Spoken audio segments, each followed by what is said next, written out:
दफा का जिक्र है कि एक घने जंगल में मुख्तलिफ जानवरों का एक गिरोह रहता था। इस गिरोह में शेरों का बादशाह लियो, अक्लमंद हाथी एली, तेज दौड़ने वाला ज़ेब्रा ज़ेबी और शरारती बंदर टीकू शामिल थे। ये सब दोस्त थे और हमेशा एक दूसरे की मदद करते थे।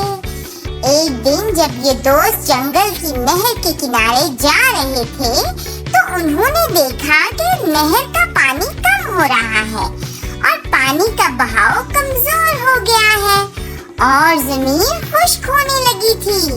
ये देखकर सब जानवर परेशान हो गए।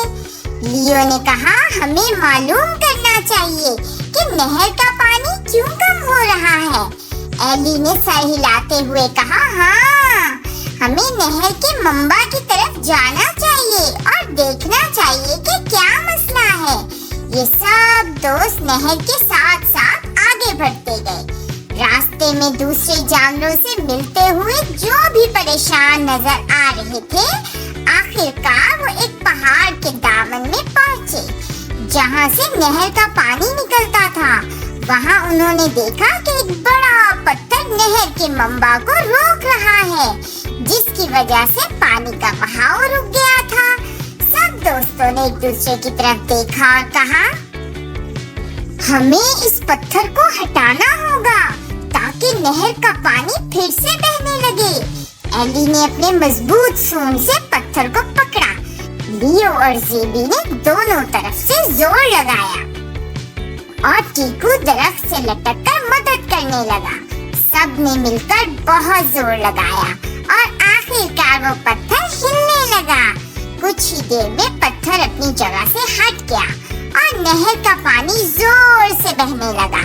सब दोस्तों ने खुशी से एक दूसरे को देखा और हंसने लगे।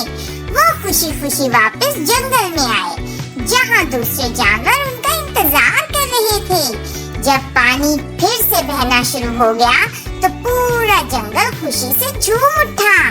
फूल खिलने लगे, जानवरों ने पानी पीने के लिए नहर की तरफ दौड़ लगाई और प्यारी हिरनी मजे से पानी पीने लगी और सब ने अपने दोस्तों की इस कामयाबी का जश्न मनाया।